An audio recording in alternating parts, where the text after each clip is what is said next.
ఆ ఇంట్లోంచి ఇంట్లోకి రావడం చాలా సులువు అనుకున్నాను, కానీ ఇన్ని అవస్థలు పడాలని, ఇంత ఖర్చు అవుతుందని నేనైతే కల్లో కూడా ఊహించలేదు.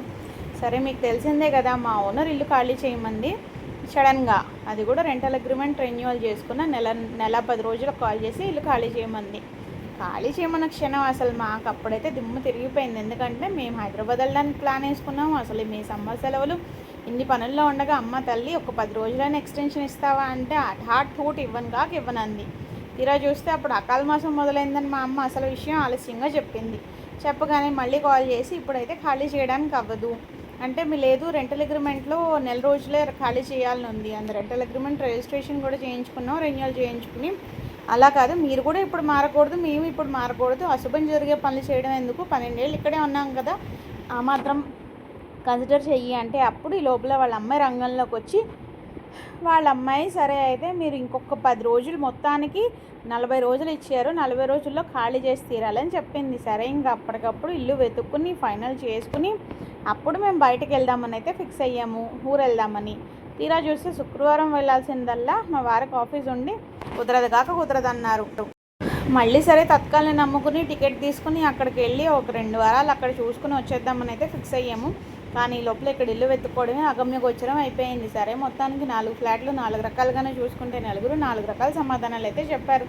ఆఖరికి మా పక్క వింగు ఫ్లాట్ అతను మాత్రం కొంచెం కొంత దగ్గర మొదలెట్టి కొంతకు వచ్చి ఇంకా కొన్ని చేయిస్తానని కొన్ని చేయించనని మొత్తానికి ఒప్పుకున్నాక బేరాసారాలు అయ్యాక సర్లే ఈ ఫ్లాట్ అయితే అన్ని రకాలుగాను కన్వీనియంట్గా ఉంటుంది అని ఆశించి మొత్తానికి డౌన్ పేమెంట్ అయితే టోకెన్ అమౌంట్ అయితే కట్టేసి, బాబు టోకెన్ అమౌంట్ ఇప్పుడు ఇచ్చేస్తున్నాను కానీ ఇది అకాల మాసం కాబట్టి ఈ అమౌంట్ ఉంచుకోకుండా ఇది నాకు వెనక్కి పంపించేస్తే మళ్ళీ ఫ్రెష్గా ట్రాన్సాక్షన్ స్టార్ట్ చేద్దామంటే అర్థం అవ్వకుండానే సరే అన్నాడు. సరే అన్నాడు కదా అని అక్కడి నుంచి అతనికి 5,000 డౌన్ పేమెంట్ టోకెన్ అమౌంట్ కట్టేసి, సరే ఇంకా మేము మళ్ళీ తత్కాల్ కోసం వెయిట్ చేస్తే తత్కాలు 1,500కి రావాల్సిన తత్కాల్ టికెట్ కాస్తే 10,000 అయ్యింది. సరే ఇంక మొత్తానికి అది తీసుకుని ఊరెళ్ళి అక్కడ ఒక 2 వారాలు ఆనందంగా గడిపేసి అయితే వచ్చేసరికి ఇల్లంతా గందరగోళంగా ఉందని అర్థమైంది. ఇంకా అక్కడి నుంచి ఇల్లు సర్దుకోవడం, లగేజ్ ప్యాక్ చేసుకోవడం, అన్ని పనులు ఒకేసారి ఫటాఫటాన్ని మొదలెట్టుకుని ఇంకప్పుడు ఇంటికి వచ్చి చూస్తే ఇంట్లో చేయించుకోవాల్సిన రిపేర్లు, క్లీనింగ్లు చాలా ఉన్నాయని అర్థమైంది. సరే, ఇంకా స్లోగా ఇవి స్టార్ట్ చేసి ఒక పక్క అర్బన్ క్లాప్ బుక్ చేసుకుని కోఆర్డినేట్ చేసుకుని ఇంకా దాంతోపాటుగా ఏసీస్ అవి ముందే ఇన్స్టాల్ చేసేసుకుందామని మొత్తానికి ఆలోచించి ప్యాకర్స్ అండ్ మూవర్స్ వాళ్ళని కూడా సంప్రదిస్తే ఇద్దరు 2 రకాల కొటేషన్లు ఇచ్చారు. అందులో ఒకతను డైరెక్ట్గా వచ్చి చూసి కొంచెం తక్కువ కొటేషన్ ఇచ్చాడని అతన్ని ఫైనల్ చేసి, సరే 16న పాలు పొంగించుకుని 17న షిఫ్ట్ అవుదాం అనుకున్నాం, కానీ 16 ఏమో మరి మంగళవారం అయింది. అందుకని మళ్ళీ 15 పాలు పొంగించుకుని 18 షిఫ్ట్ అయ్యేలా అయితే ప్లాన్ చేసుకున్నాము. అక్కడి నుంచి షిఫ్ట్ అవ్వడానికి ఇంకా అసలు తిప్పలు మొదలు. సరే, మేమైతే ప్యాకింగ్ ఎలా చేసుకోవాలి అని డబ్బాలు వెతుక్కుంటుంటే వచ్చిన ప్యాకర్స్ అండ్ మూవర్స్ అతను డబ్బాలో కవర్లు నేనే ఇస్తాను అని అభయహస్తం కూడా ఇచ్చాడు. సరే అతను ఇచ్చాడు కదా అని మనమే, నా బట్టలు అవి వాళ్ళు ముట్టుకోవడం నాకు అంతగా ఇష్టం లేదు, మా బట్టలు అవి, అందుకని మేమే సర్దేసుకుందాం అనుకుని నేను మా వారు కుస్తీ పడ్డం మొదలెట్టాక చక్కగా ఫస్ట్ పని అయితే నేను చేసింది స్టవ్ క్లీన్ చేసుకోవడం. దేనికన్నా ముందు నాలాగా చాలామంది చేసేది ఇదే అని నాకు కూడా తెలుసు. సరే, ఇంక పాలు పొంగించుకోవడానికి కూడా స్టవ్ కావాలి కదా అని సరే అక్కడికి అన్ని ఏర్పాట్లు చేసుకుని గ్యాస్ అతనికి ముందు చెప్పుకోవాలి కదా. నిజంగా ఇదంతా ఎప్పుడు కన్వీనియంట్ అవుతుందంటే, మనం ముందుగానే ప్లానింగ్ అది వేసుకుంటే. నాకైతే ఈ విషయంలో ChatGPT కూడా బాగానే హెల్ప్ చేసింది. ఎందుకంటే నేను ఏమేమి ప్లాన్ చేసుకోవాలి ఏంటి అని లిస్ట్ ఇస్తే అది కూడా కోఆర్డినేట్ చేసి చక్కగా ఆలోచించి లిస్ట్ అయితే ఇచ్చింది. సో దాని ప్రకారం నేనైతే ప్లానింగ్ ఎలా చేసుకున్నాను అంటే, ఫస్ట్ ఆ రోజుకి అవసరమైనవి, నెక్స్ట్ డేకి అవసరమైనవి, ఇన్స్టలేషన్స్, అన్ఇన్స్టలేషన్స్ అవన్నీ అయితే మాట్లాడి ఉంచుకున్నాను. ఏసీ, వాటర్ ప్యూరిఫైయర్, టీవీ ఇవన్నీ ఇన్స్టలేషన్స్, అన్ఇన్స్టలేషన్స్ ఉంటాయి. ప్యాకర్స్ అండ్ మూవర్స్ వాళ్ళతో అయ్యేవి కాదు. సో దానికోసం విడిగా, గ్యాస్ స్టవ్ అతనితో విడిగా, అలా అన్నీ విడివిడిగా మాట్లాడాల్సినవి విడివిడిగా, కలిపి అయితే మాట్లాడేసాము. కానీ వింత ఏంటంటే, ఇల్లు మొత్తం షిఫ్ట్ చేయడానికి 9,000 అయింది. ఏసీ ఒక్కటి షిఫ్ట్ చేయడానికి అక్కడి నుంచి ఇక్కడికి 9,700 అయింది. నాకైతే అది భలే ఆశ్చర్యం అనిపించింది. పక్క వింగుకి 9,000 అంటే పక్క సొసైటీకి ఎంత తీసుకుంటారో నాకైతే తెలియదు, కానీ మొత్తం అన్నీ అయితే మ్యాప్ చేసుకొని అన్నీ అయితే చేసి ఉంచుకున్నాము. ప్యాకింగ్ కూడా స్టార్ట్ చేసాము. మేము ప్యాకింగ్ స్టార్ట్ చేశాక స్లోగా అయితే ఇంకొకటి మేము వాళ్ళకు ఉంచేసినా పర్లేదు అనుకున్నవి అయితే ఉంచేద్దాం అనుకున్నాము. మెయిన్ అందులో ఏంటంటే వంటింటి సామాన్లు అలాంటివి పర్లేదు అనుకున్నాము.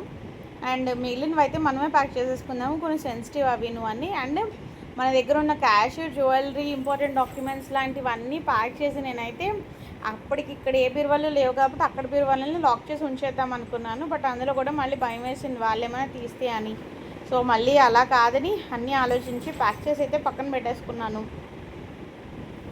ప్యాక్ చేసి పక్కన పెట్టుకున్నాక ఈ లోపల ఇక్కడ పీజీఎన్ నెట్ అవి వేయించుకోవాలి. పీజీఎన్ నెట్కి అసలు ససేమిరా అన్నాడు, కానీ పీజీఎన్ నెట్ లేకపోతే నేనైతే రానని చెప్పేసాను ఓనర్కి.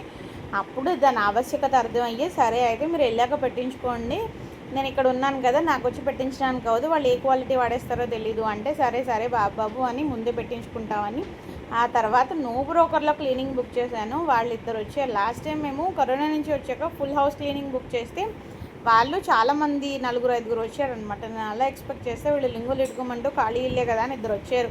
వచ్చిన వాళ్ళు కూడా సగం సేపు ఫోన్ చూసుకోవడంలోనే గడిపేశారు. నాకు బీపీ వచ్చింది.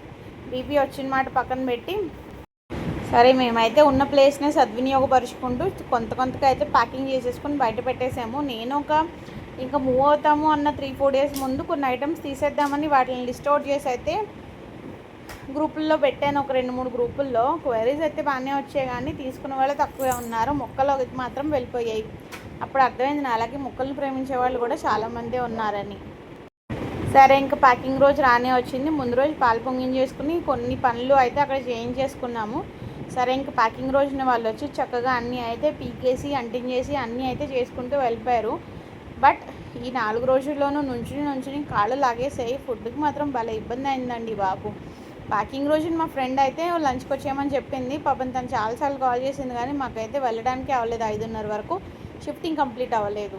బట్ మార్నింగ్ బ్రేక్ఫాస్ట్ అయితే భలే కష్టం అనిపించింది. మన వైపు అయితే పొద్దున్నే ఇడ్లీయో పూరియో తెచ్చేసుకుని వాటితో రోజంతా కావాల్సినా కానీ మధ్యాహ్నం పరోటాలతోనూ సాయంత్రం బజ్జీలతోనూ కాలక్షేపం చేసేద్దాము. ఇక్కడ అవకాశం లేదు కదా, బయటకు వెళ్తే మిసాల్ పావు, సమోసా, వడాపావు తప్ప ఇంకొక ఆప్షనే లేదాయే. ఏదో 1-2 సౌత్ ఇండియన్ ప్లేసెస్ ఉన్నాయి, కానీ వాళ్ళకి అక్కడికి వెళ్ళి బ్రేక్ఫాస్ట్ చేయాలంటే ఒకటేమో బాగా దూరము, ఒకటేమో బాగా భారము. సరే ఇంకా అలాగే అయితే ఏదో మేనేజ్ చేస్తున్నాము. ఈరోజు సండే కదా, ఈ రోజుతో మా వారికి సెలవులు కూడా అయిపోతాయి కాబట్టి ఈరోజు ఇంకా ఫైనల్ ప్యాకింగ్, ఫైనల్ అన్ప్యాకింగ్ అన్నీ చేసుకోవచ్చు అనుకున్నాం.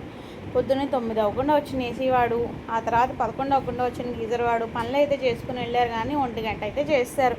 గీజర్ వచ్చిందని ఆనందంలో హెడ్ బాత్ చేసేసి సరే ఇంక వాళ్ళు వెళ్ళారు. ఇప్పుడే హెడ్ బాత్ అయితే అయిందండి. హెడ్ బాత్ అయ్యాక ఇంకా నేను ఒక్కసారి అసలు ఈ 10 రోజుల జర్నీ, 10 రోజుల పాటలు ఒక్క వీడియో తీసి పెడదామని అనిపించింది. అందుకని మళ్ళీ ఇదైతే వీడియో మొత్తం అన్నీ ఎడిట్ చేసి వాయిస్ ఓవర్ ఇచ్చేసి అయితే పెడుతున్నాను అనమాట. అది అసలు సంగతి. ఇన్స్టలేషన్స్, అన్ఇన్స్టలేషన్స్ అన్నీ అయితే ఈరోజు కంప్లీట్ అయ్యాయి. రేపు సరదాగా ఒక షార్ట్లో అసలు హౌస్ షిఫ్టింగ్కి పూణేలో మాకు ఎంత ఖర్చు అయిందో కూడా నేను అది కూడా రాశాను. అది కూడా రేపు సరదాగా ఒక షార్ట్ వీడియో పెడతాను, మీరు ఒకసారి చూడండి. నిజంగా హౌస్ షిఫ్టింగ్ అంటే చాలా చాలా చాలా ఎగ్జాస్టింగ్ పని. మనతో పాటు ఇంట్లో పిల్లలు, ఇంట్లో పెద్దవాళ్ళు ఉంటే వాళ్ళు అందరూ కూడా ఎగ్జాస్ట్ అయిపోతారు. సరే ఇంకా నేను నా ఇల్లు క్లీన్ చేసి ఇచ్చేయడానికైతే నేను అర్బన్ క్లాప్లో ఇన్స్టా హెల్ప్ అయితే బుక్ చేశాను. మా సొసైటీలో మెయిడ్స్ ఉంటారు, ఒకళ్ళిద్దరితో మాట్లాడి ఉంచాను, కానీ వాళ్ళ టైము నా టైము కుదరట్లేదు. ఈవినింగ్ కల్లా ఇల్లు ఇచ్చేద్దాము, వాళ్ళు దూరం నుంచి రావాలి కదా అని ఆయన అన్నారు. అందుకని ఇంకా సరే అనుకుంటే ఇన్స్టా హెల్ప్ తప్ప వేరే ఆ మార్గం కనిపించలేదు. 200కి ఇంత ఇల్లు దుమ్ముగా ఉన్న ఇంత ఇల్లు బాగా క్లీన్ చేసి చక్కగా స్వీపింగ్, మాపింగ్, బాత్రూమ్ క్లీనింగ్ అన్నీ చేసి అయితే ఇచ్చింది. నాకైతే ఇన్స్టా హెల్ప్ చాలా బాగా నచ్చిందనమాట.